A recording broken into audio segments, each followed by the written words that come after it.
hasta 1 litro de agua por día, y eso le produce una descompensación muy seria. Se encuentra generalmente en fuentes de agua, otra vez el agua o alimentos. ¿Por qué? Porque si es el agua, es muy probable que también se los encuentre en alimentos, según si estamos empleando un agua contaminada para la limpieza, la higiene, supuesta higiene de alimentos, esos alimentos es muy probable que vengan contaminados con el vibrio. ¿Y ese vibrio de dónde viene? Y probablemente de contaminación fecal, por las heces, o sea, el excremento de una persona infectada por cólera. Es decir, que ese cuadro de diarrea muy intensa puede a su vez contaminar un agua de depósito, un agua de río, en el cual esa agua, si se emplea para la higiene de alimentos, esa agua que está contaminada va a contaminar el alimento, y la persona que ingiere ese alimento va a incorporar el vibrio y va a producir la patología. Entonces acá vemos, si una persona toma agua contaminada, esa agua contaminada lo que le va a producir a esta persona es ese cuadro de diarrea muy intenso. Bueno, reservorio significa que es el portador, digamos, el portador habitual es el hombre, y la transmisión ocurre fundamentalmente por ingesta de agua contaminada o por alimentos contaminados, con heces y o vómitos de personas enfermas o portadoras de vibrio. Con esto lo que quiero decirles es que bueno, el cólera se disemina en zonas en donde, digamos, y en ámbitos en los cuales las condiciones higiénicas no son precisamente las mejores, o sea, son situaciones de indigencia en la cual no se toman las precauciones necesarias del uso de la calidad de agua y los alimentos que se ingieren, ¿no es cierto? Entonces es ahí donde el cólera se disemina con más facilidad. Pero una vez más quiero remarcar que la ingesta de agua o alimentos contaminados con agua contaminada con materia fecal es la responsable de la transmisión de este microorganismo. Esto para que vean, hasta ahora venimos hablando del agua. El agua es el medio más frecuente de diseminación de distintos microorganismos. Por eso la calidad del agua que ustedes empleen en la manufactura de un alimento es muy importante. La fuente de agua tiene que estar muy bien chequeada. Nosotros vamos a hacer un trabajo práctico para que vean de qué manera se puede chequear la presencia de microorganismos en agua, y van a ver que el número de microorganismos por mililitro de agua aceptables es un número muy limitado, y hay formas de cuantificar esa cantidad de microorganismos. Eso después en algún momento Carmen les va a explicar cómo es el procedimiento. Bueno, la vía de entrada por boca, y el microorganismo coloniza en el intestino, y ahí es donde produce la toxina, y la persona a partir de ese momento se le manifiesta la enfermedad, que es diarrea, vómitos, dolores musculares, y hay excreciones de más de 1 litro por día. O sea que la persona realmente requiere de una hospitalización urgente. Bueno, otro que quizás si escucharon nombrar, la salmonela, seguramente en las mayonesas. Las mayonesas que se emplean en los sándwiches de miga suelen estar contaminados con salmonela, y muchas veces producen infecciones en todo un núcleo familiar que ingirió esos sándwiches de miga, estaban contaminados con salmonela. Se dice que es una enterobacteria, es de la familia Enterobacteriaceae. Enterobacteria significa que crece en intestino, entero es intestinal. Bacteria es una bacteria, ese tipo de microorganismo, y la bacteria intestinal, o sea, es una bacteria que crece, desarrolla en intestino. Es un bacilo gram negativo, anaerobio facultativo, es decir, que puede vivir con o sin oxígeno. No son formadores de esporas. Eso es importante, ¿no? Después vamos a ver que hay microorganismos que sí son formadores de esporas. ¿Se acuerdan lo que es una espora?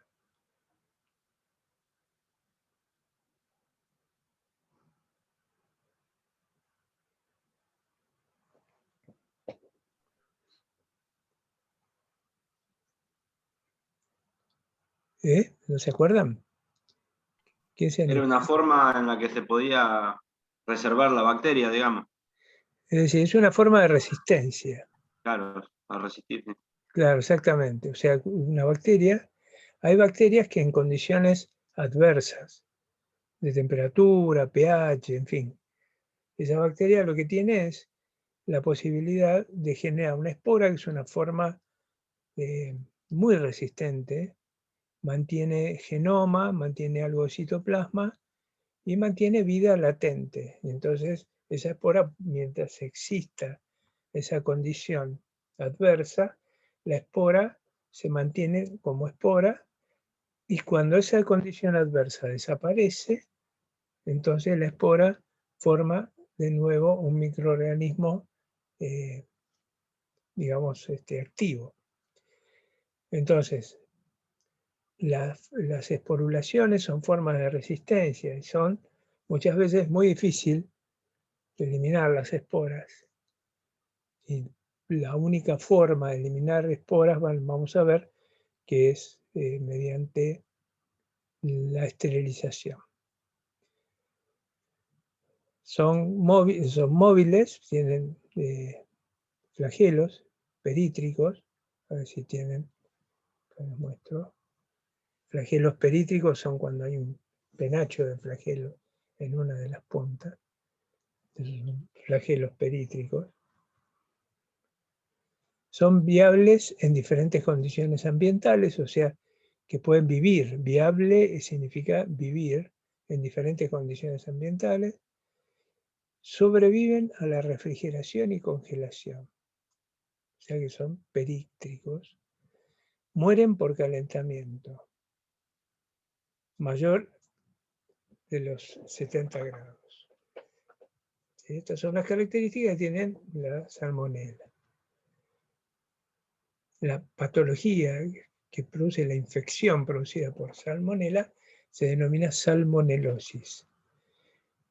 Y es considerada una zoonosis. ¿Qué significa zoonosis? Que se transmite del animal al hombre. Eso es una zoonosis, es una infección que es producida por el contacto de un hombre con un animal. Una zoonosis de distribución mundial y de origen alimentario.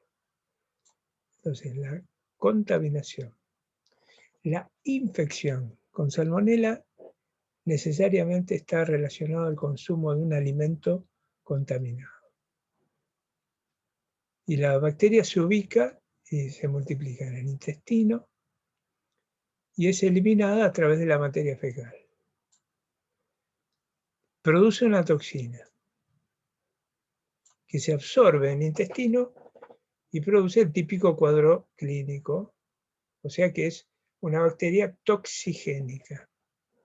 Y la vía de transmisión es fecal-oral, a través de alimentos contaminados con materia fecal, agua contaminada con heces humanas o animales. De nuevo el agua, ¿no? Siempre es un medio que tiene un protagonismo en este tipo de microorganismos muy alto. También mediante el uso de materiales y utensilios de cocina contaminados y por contacto directo de persona a persona.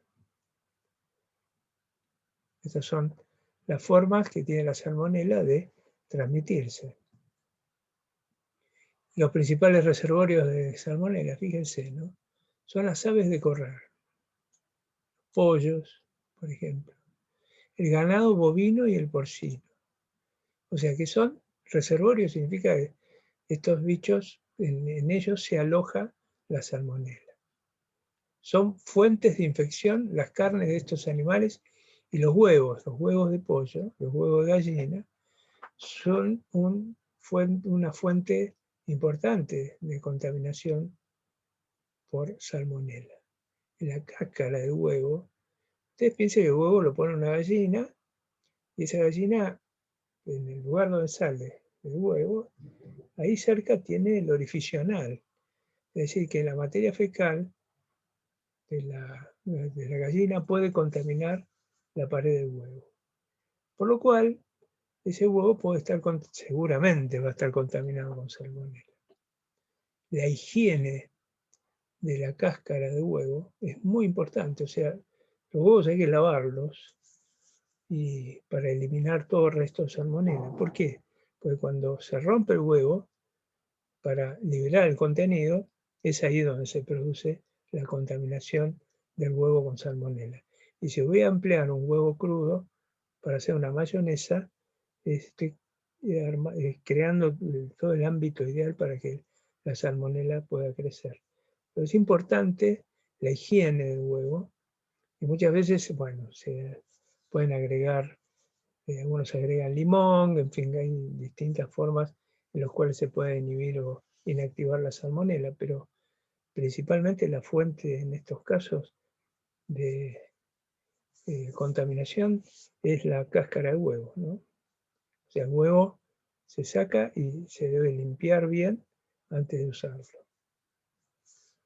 Otra fuente de infecciones, bueno, pueden ser los vegetales frescos, crudos, consumidos en ensaladas, por ejemplo. El vegetal fresco, si no está bien lavado, también puede ser una fuente de contaminación.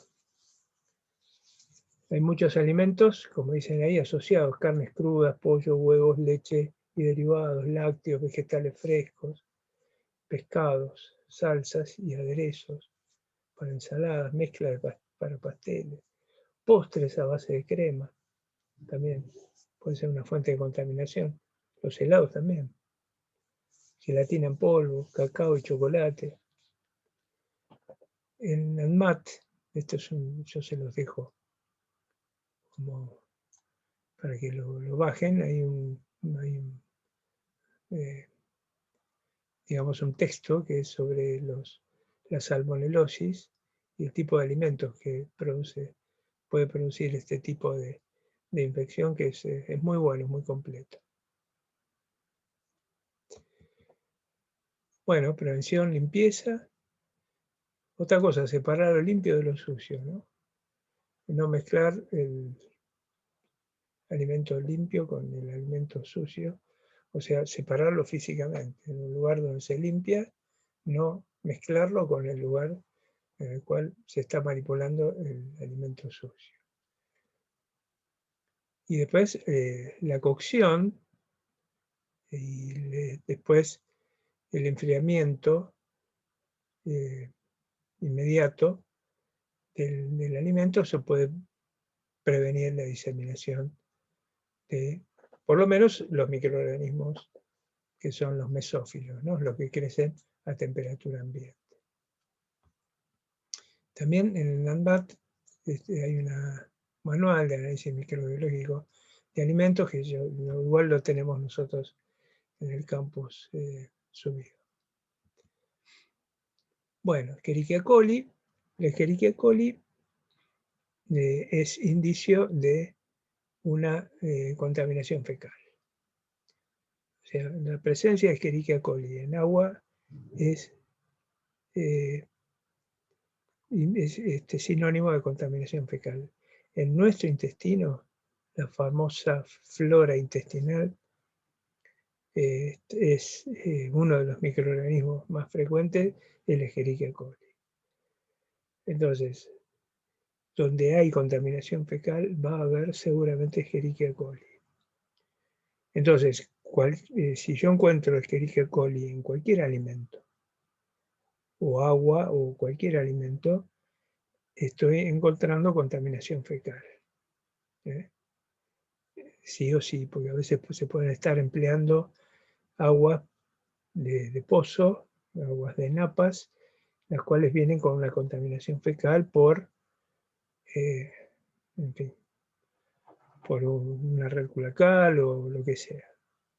Si yo encuentro Escherichia coli en materia fecal, en agua, seguramente esa Escherichia coli proviene de una, o casi seguro que viene de una contaminación fecal.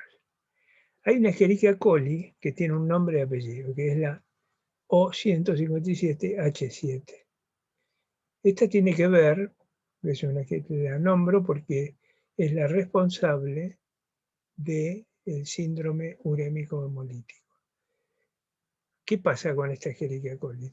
Como cualquier Escherichia coli es un bacilo gram negativo, tiene flagelos, acá tienen todos estos pelos que son las fimbrias, pero esta Escherichia coli seguramente adentro va a tener un plásmido que tiene un gen codificante para una toxina. Esa toxina se llama toxina GIGA. ¿Sí? A ver si puedo girar para la toxina.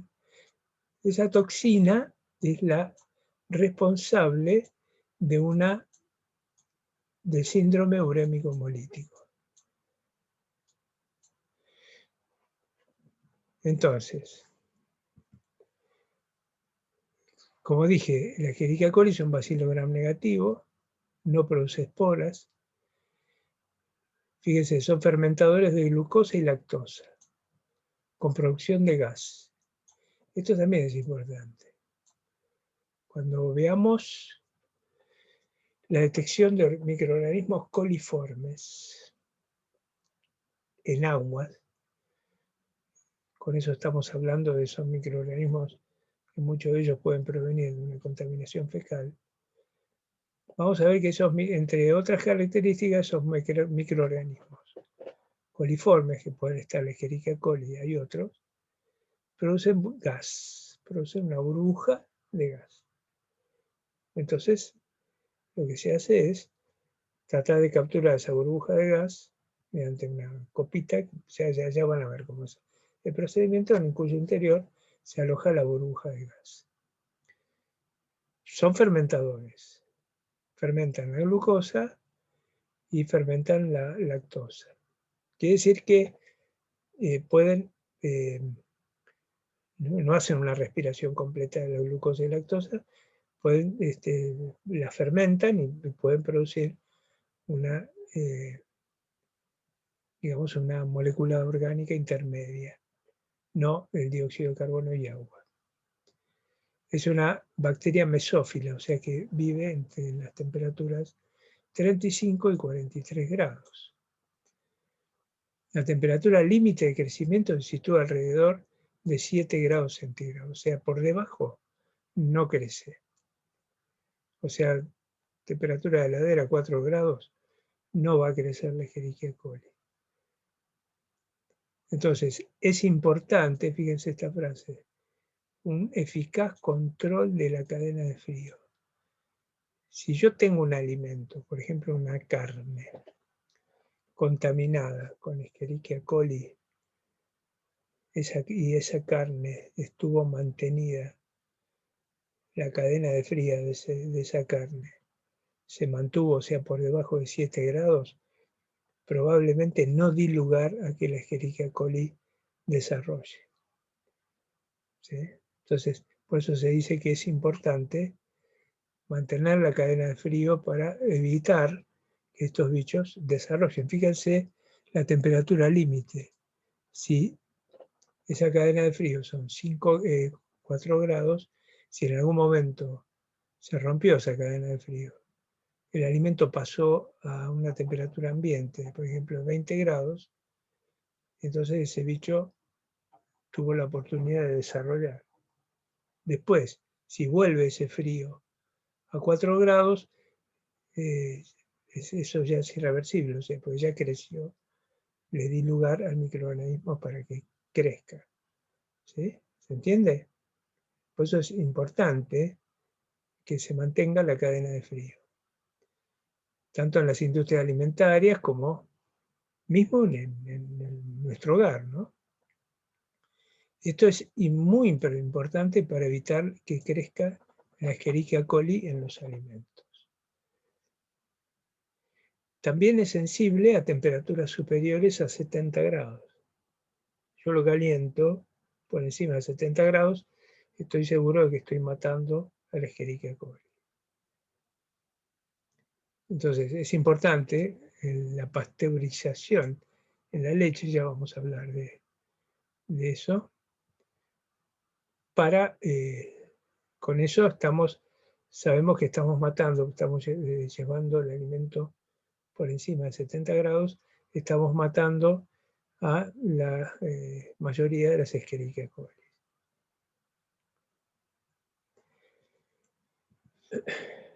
Entonces, la toxina que produce esa Escherichia coli que yo les comenté, la O157, es la toxina Shiga, se llama. Produce una enfermedad que se llama síndrome urémico hemolítico. ¿Sí? Entonces está asociado esa toxina a lo que va a producir es una diarrea hemorrágica.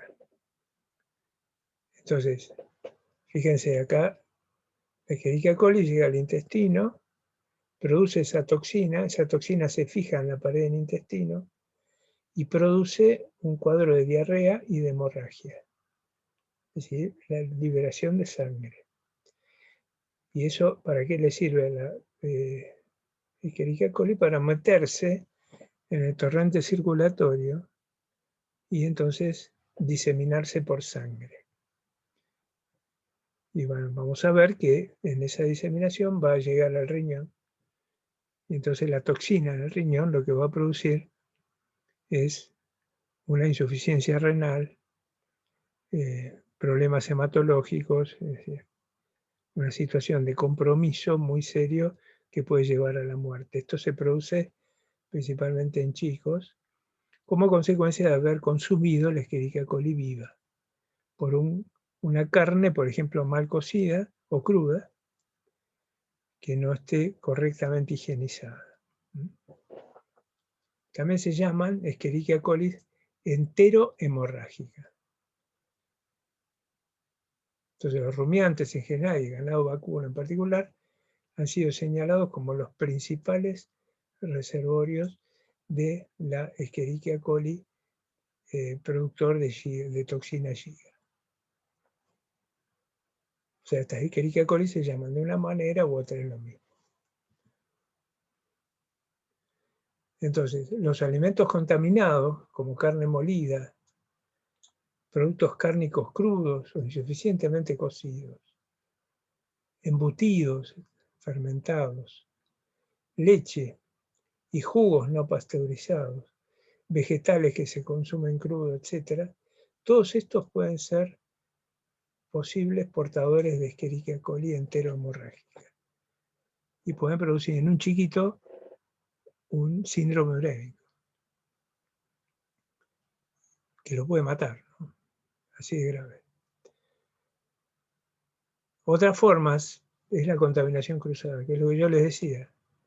Si ustedes están trabajando con carne y todos los utensilios que ustedes emplean, cuchillos, todo lo que sea que estén empleando con esa carne, la misma, si la están manipulando con la mano, todo eso, o en una tabla ponen la carne cruda, todo eso puede ser fuente de contaminación cruzada. Si ustedes después, por ejemplo, sobre una tabla que ponen carne picada, y trabajan la carne picada, por ejemplo, están haciendo albóndigas.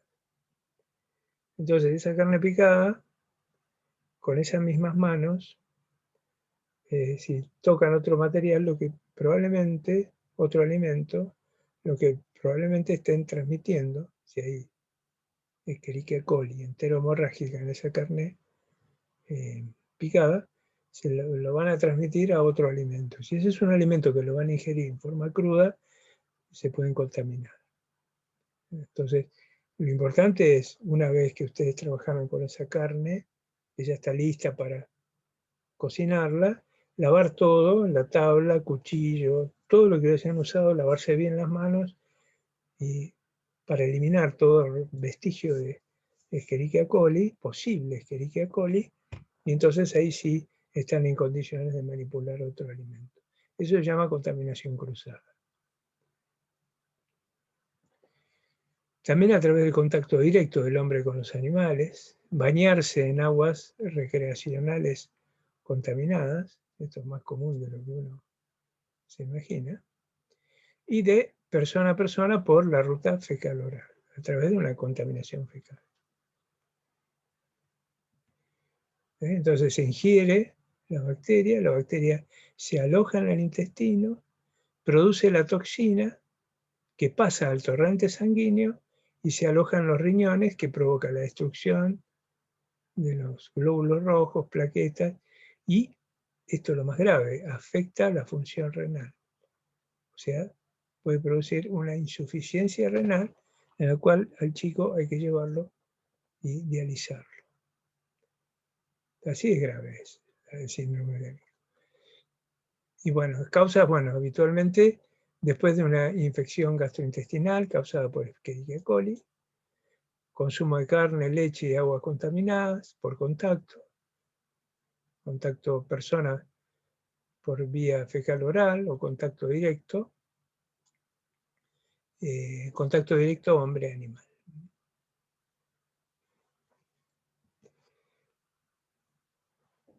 ¿Cómo prevenir la buena higiene durante el faenamiento del ganado? Control en puntos de elaboración de alimentos. Lavado de vegetales antes de su consumo. Evitar la contaminación cruzada. Acá tienen un churrasco y un vegetal. Esto es importantísimo. Cocción de alimentos a temperaturas que destruyan a la bacteria por encima de 70 grados. Buena higiene de manos y en general. Evitar el hacinamiento en lugares cerrados, o sea, por ejemplo, en colonias, en geriátricos, se puede producir una diseminación de persona a persona. Evitar el uso de antimicrobianos y antidiarreicos. Los antimicrobianos lo que pueden producir es favorecer la liberación de la toxina y entonces empeorar el cuadro, ¿no? Y antidiarreicos también. Bueno, después otro microorganismo de la Listeria monocytogenes, que es un bacilo gram positivo, es un anaerobio facultativo, no es porógena, o sea, no produce esporas, son bacilos cortos, a veces cocoides, o sea que tienen forma de cocos, psicótrofos, o sea, psicrótrofos en realidad. Crece a temperatura de refrigeración. Temperatura de crecimiento entre 0 a 45 grados. Yo digo, esto por el mito que a veces uno tiene en la cabeza, que el frío no deja crecer a los microorganismos.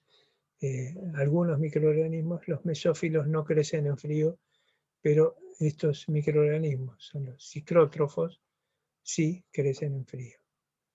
Pueden crecer a niveles de pH entre 4 y 9. Tolera concentraciones altas de cloruro de sodio. Por ejemplo, en las soluciones saturadas de cloruro de sodio que suelen emplearse, salmuera, no me salía el nombre, que suelen emplearse en la salmuera, pueden crecer la listeria. Resisten distintas condiciones de estrés como congelación, secado, acidez y frío. Precisamente porque son bichos muy resistentes a los cambios de temperatura y de pH. En el humano produce una patología que se llama listeriosis. Bueno, esto no se lo voy a leer, pero está muy distribuida la listeria y se encuentra en suelos, vegetación, en ensilados, en materia fecal animal y humana, o sea que si hablamos de que está en materia fecal animal y humana, quiere decir que la contaminación fecal puede ser una fuente de diseminación en el hombre. Si hay contaminación fecal, entonces probablemente puede haber agua contaminada con materia fecal, con desperdicios, aguas cloacales. Y bueno, ¿cuáles son los alimentos que pueden producir? ¿No? Quesos, helados, vegetales crudos, alimentos cárnicos y de origen marino. Tanto crudos como cocidos y, como ya se mencionó, alimentos listos para el consumo. Es común la presencia en las plantas de elaboración de alimentos. Entonces, como dijimos, puede desarrollar a bajas temperaturas y puede persistir por largos periodos de tiempo en alimentos, en utensilios y en equipos, heladeras y cámaras de frío. También es capaz de sobrevivir en condiciones de congelamiento, a menos 18 grados centígrados. Por eso se los puede encontrar en helados. Entonces, ¿qué es la listeriosis? Es la infección por listeria. Es una infección grave. Y la enfermedad afecta de forma más grave a determinados grupos de riesgo. Alimentos de riesgo. Está asociada a la ingesta de alimentos de riesgo. Los grupos de riesgo: mujeres embarazadas, recién nacidos, personas mayores de 65 años. Esto tiene que ver con el sistema inmune. Personas inmunodeprimidas. ¿Sí?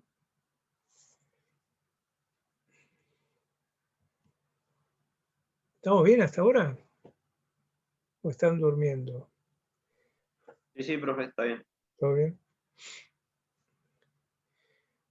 Bueno, otro microorganismo importante es el Clostridium. ¿Sí? Clostridium es un bacilo que tiene esta morfología. Esa morfología lo que indica es la presencia de una endospora. ¿Sí? Esta es la típica morfología del Clostridium.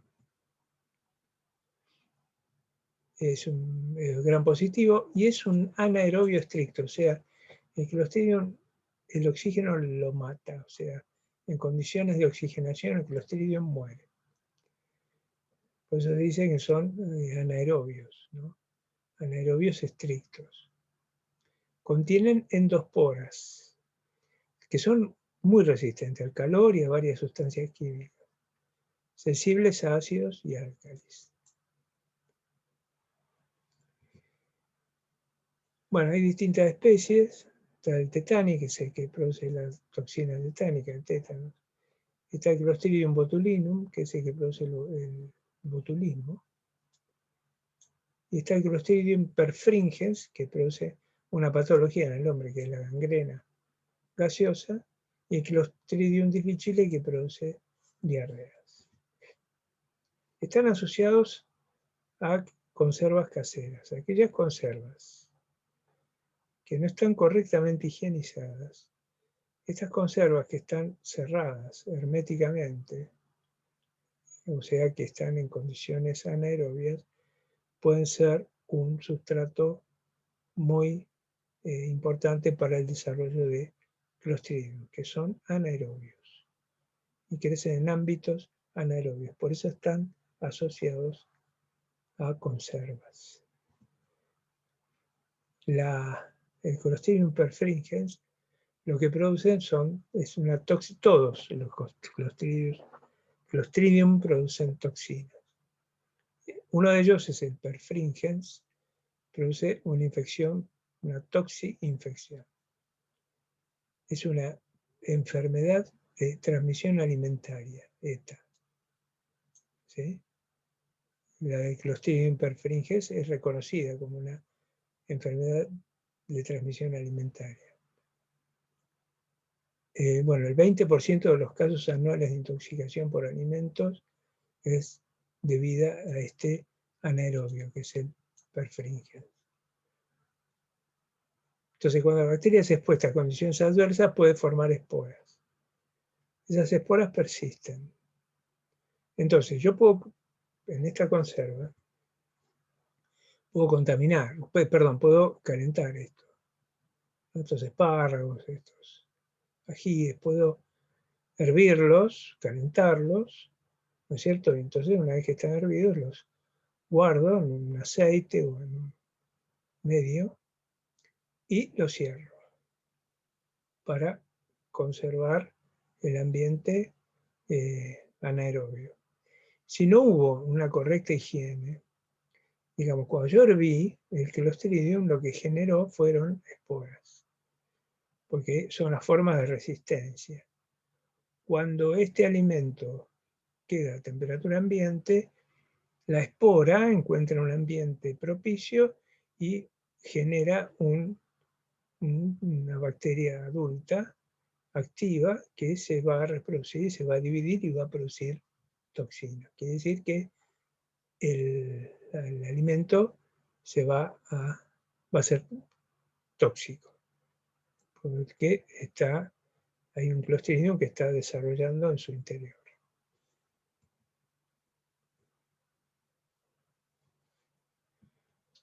Entonces, está asociado entonces a alimentos crudos. A ver, perdón, hay una cosa aquí. Bueno, estábamos hablando de esto, ¿no? Cuando la bacteria es expuesta a condiciones adversas, puede formar esporas, y esas esporas persisten en el suelo, en el agua, en sedimentos sujetas a contaminación fecal de origen animal y o humano, pero también en el alimento del cual yo estoy generando esa conserva. Entonces, ese alimento se acumula la toxina, por lo cual pasa a ser un alimento tóxico. Entonces está asociado a una toxinfección por alimentos y una enteritis, o sea, una infección en el intestino necrótica. O sea que esa toxina lo que produce es rompe y mata tejido intestinal, produciendo una necrosis intestinal. Bueno, se encuentra asociado en carnes crudas, pescados, sopas y salsas deshidratadas, leche, gelatina, pastas, harina, en fin. En todos los alimentos donde puede haber esporas de Clostridium, en la cual después posteriormente Clostridium puede desarrollar.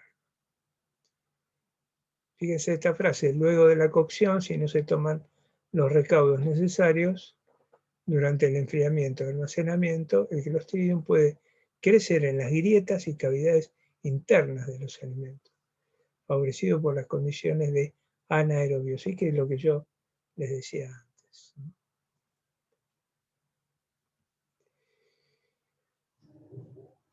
Y miren esto, ¿no? Los lugares con mayor riesgo son los establecimientos elaboradores de alimentos a gran escala. Estos anaerobios son peligrosísimos. Un alimento mal hecho, sin las precauciones sanitarias, puede matar gente tranquilamente. Es una bomba de tiempo. Entonces, también elaboración, bueno, donde se preparan grandes cantidades de comidas con mucha anticipación a su consumo. Esto también, ¿no? Es peligroso, porque ese alimento tiene que estar correctamente elaborado, porque si después yo lo voy a almacenar por mucho tiempo, le estoy dando muchas posibilidades al Clostridium para que desarrolle y libere sus toxinas. Lo mismo incluye establecimientos de comida preparada como servicio de catering, hospitales, prisiones, comedores escolares y similares. Bueno, otra bacteria que les iba a comentar son los estafilococos. Una cosa que tienen que saber es que los estáfilos forman parte de la flora normal de nuestras vías respiratorias, en boca, en nariz, en nuestras manos, los estáfilos. Y los estáfilos, la contaminación por estáfilos puede estar relacionada con una manufactura de un alimento en condiciones, digamos, no sanitarias, o condiciones sanitarias no óptimas, ¿no? Son cocos gram positivos que tienen una forma esférica y que forman como racimos de uva, ¿no? No tienen flagelos, no forman esporas y pueden tener una cápsula en algunos casos. Los estáfilos viejos pueden aparecer como bacterias gram negativas porque toman el colorante gram de manera diferente. Son anaerobios facultativos, o sea que pueden vivir en anaerobiosis, crecen como racimos de uva, crecen en medios de elevada concentración salina, fluoruro de sodio de 10%, temperaturas entre 18 y 40 grados, o sea que son mesófilos, causan enfermedades, diversas enfermedades. Bueno, hay algunos, por ejemplo, el Staphylococcus aureus, el Epidermidis, Hemolyticus, Lux dunensis, no importa, esto no se van a tener que aprender los nombres, pero el aureus quizás es el más importante de todos. Y es resistente a la meticilina y son fermentadores de maltasa, lactosa, glucosa y manitol. Van a ver cuando vean cultivo de bacterias lo importante que es conocer tener este tipo de información, las condiciones de cultivo del microorganismo.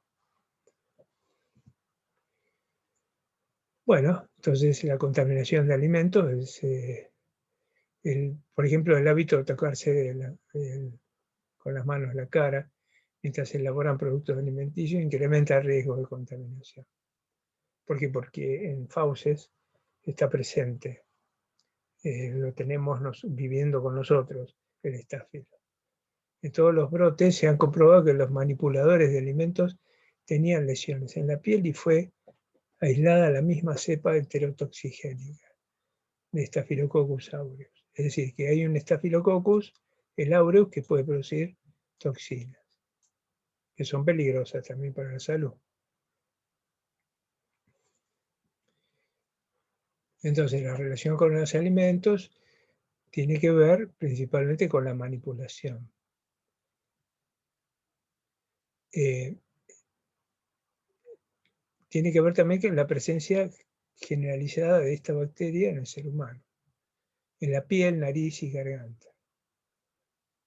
Recuerden esto, ¿no? Esto es muy importante, por eso es muy importante en la manipulación de alimentos, con las protecciones del caso, el lavado de manos, porque el estáfilo vive también en nuestra piel y podemos contaminar fácilmente alimentos por la manipulación con una mano que no esté correctamente higienizada o con una mano cubierta con un guante, ¿no? El uso de guantes y mascarillas se hace imprescindible. Esto es muy importante. El uso de guantes, porque el estáfilo está en las manos, y mascarilla, porque el estáfilo está en fauces, está en boca y en nariz. Entonces, si alguien está trabajando y está hablando, está proyectando partículas repletas de estáfilo, está contaminando el alimento con estáfilos. Hay bacterias que producen enterotoxinas, o sea, son toxinas que actúan en el intestino y producen intoxicaciones muy agudas en un corto periodo de tiempo. Aun siendo un microorganismo extremadamente resistente, este es sensible a las temperaturas.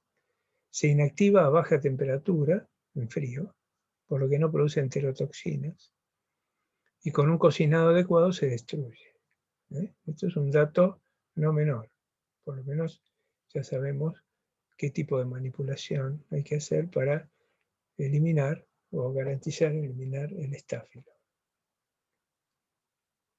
¿Por qué? Porque produce toxina y puede producir un cuadro tóxico muy agudo. Produce una enterotoxina que es la causante de la intoxicación. Bueno, esto ya es más de lo mismo. Está presente hasta en un 25% de las personas sanas. Y prevalecen aún más en aquellos con infecciones de la piel, ojos, nariz o garganta.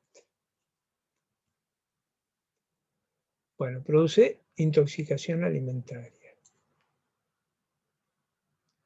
Otra fuente de contaminación alimentaria incluyen los equipos y superficies sobre las cuales se preparan los alimentos. Nosotros vamos a ver cuando hagamos trabajo práctico de qué manera podemos chequear la higiene de una mesada. Y entonces hay formas de obtener una muestra, generar un cultivo y después ver qué es lo qué bacteria creció, desarrolló.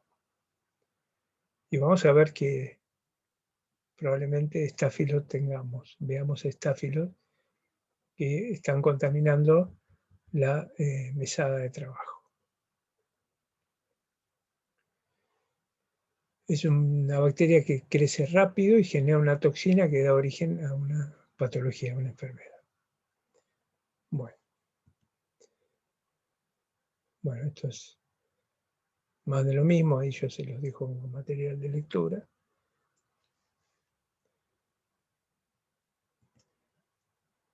Bueno, hasta ahora vimos bacterias que son adversas, peligrosas, producen enfermedad. Bacterias peligrosas. Ahora vamos a ver los lactobacilos que no. Los lactobacilos se usan, es otro tipo de bacterias que se aprovecha para la fermentación de alimentos. Son gram positivas, son bacilos anaerobias, y que la mayoría convierten, o sea, son anaerobias, entonces son fermentadores, ¿no? Y la mayoría convierten la lactosa en ácido láctico. Entonces la fermentación láctica es beneficiosa para el tratamiento de algunos alimentos. Son benignas y necesarias, habitan en el cuerpo humano y en el de otros animales. Este tipo de microorganismos integran también nuestra flora normal. Por eso muchos de estos se emplean para el desarrollo de la producción de yogur y muchas veces se recomienda la ingesta de yogur para reponer la flora intestinal. Y entonces este tipo de microorganismos nos ayudan a digerir la materia vegetal. Son bacilos gram positivos, forman ácido láctico, bueno, esto es lo que ya decíamos. Son microaerófilos, o sea que requieren bajos niveles de oxígeno. O sea, pueden vivir con bajos niveles de oxígeno. Bueno, gram positivo forman ácido láctico como producto principal de la fermentación de azúcares. Los lactobacilos homofermentativos dan lugar a ácido láctico como producto final. El Lactobacillus casei es una bacteria que es beneficiosa, que está presente en forma natural en el cuerpo del ser humano y también en el tracto digestivo.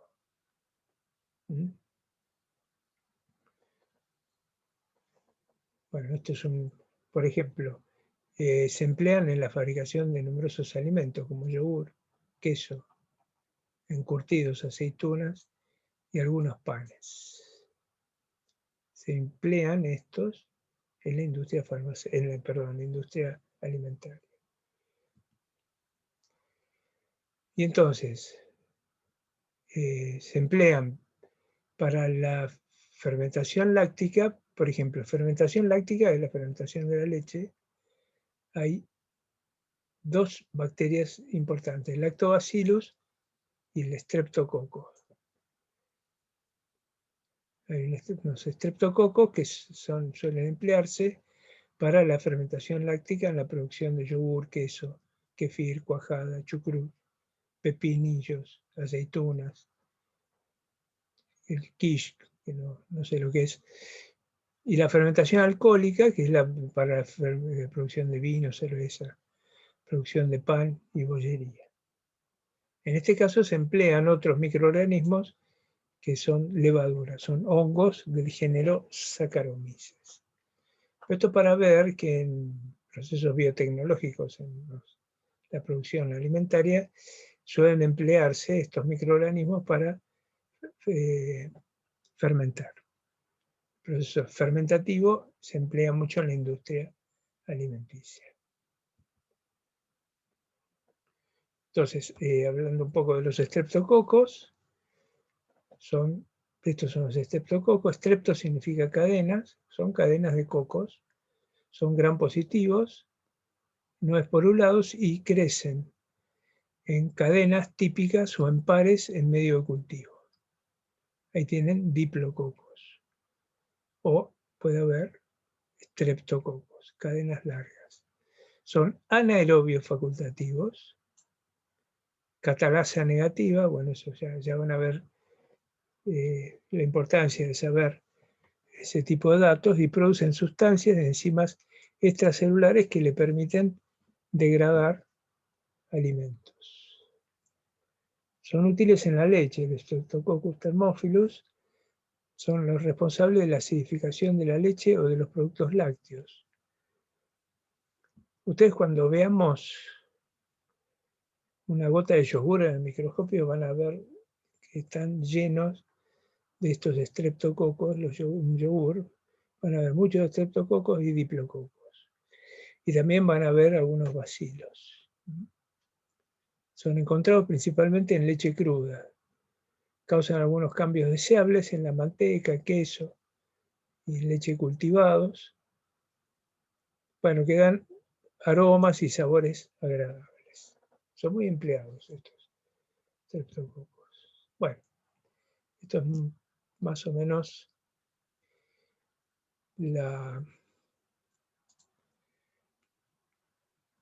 digamos, el recorrido en algunas bacterias. Hay muchas más, ¿no? Pero si no, no terminamos nunca. Algunas bacterias que puedan tener importancia, sean relevantes en la industria alimenticia. Bueno, entonces vamos a seguir, y bueno, la semana que viene ya vamos a ver si vemos alguna otra temática. A ver, perdón.